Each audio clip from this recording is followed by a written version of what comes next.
Il governo non impedisce il diritto alla manifestazione, ma dall'altra parte vuole salvaguardare la salute dei cittadini e anche e soprattutto le tante attività commerciali che hanno subito danni durante il periodo del coronavirus.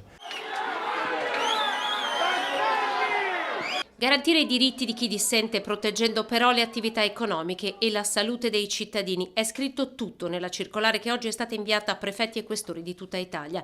È la stretta del Viminale su marce e cortei che da domani vieta ogni tipo di manifestazione nei centri storici e nelle vie dello shopping, colonizzati da diverse settimane dai cortei contro il Green Pass. Un assist ai sindaci che in ordine sparso il primo fu quello di Trieste dopo il balzo in avanti dei contagi seguiti ai raduni in Piazza Unità d'Italia stavano correndo ai ripari con ordinanze ad hoc. Noi chiedevamo di non essere abbandonati in questa partita che è molto complicata, perché noi ci troviamo tra l'incudine e il martello su dei temi che sono molto complicati da gestire, soprattutto perché c'è una discussione anche a livello scientifico e quindi le responsabilità di queste decisioni, a volte anche impopolari, non potevano sempre e solo ricadere nella figura dei sindaci.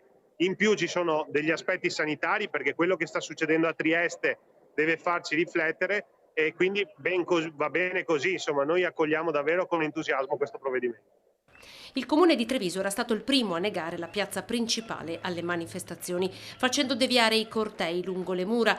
Alla luce della nuova circolare il sindaco Mario Conte, presidente ANCI, annuncia la sua intenzione di fermare anche l'annunciata ordinanza. Io non ho intenzione in questo momento di procedere con l'ordinanza.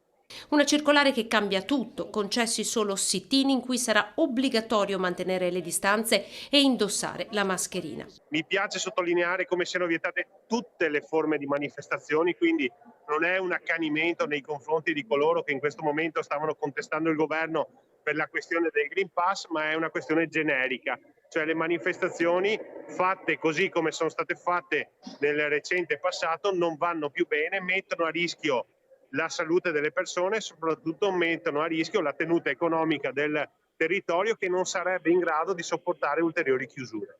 È la seconda arma di fatto dopo l'introduzione della dose booster che il governo intende impiegare contro l'avanzare della quarta ondata. Solo in Veneto il nuovo bollettino parla di 883 positivi in 24 ore, 7 vittime, il doppio dei casi registrati solo pochi giorni fa, dove di nuovi positivi se ne contavano 430. Aumentano anche i ricoverati in terapia intensiva superata la soglia di attenzione dei 50 posti letto occupati.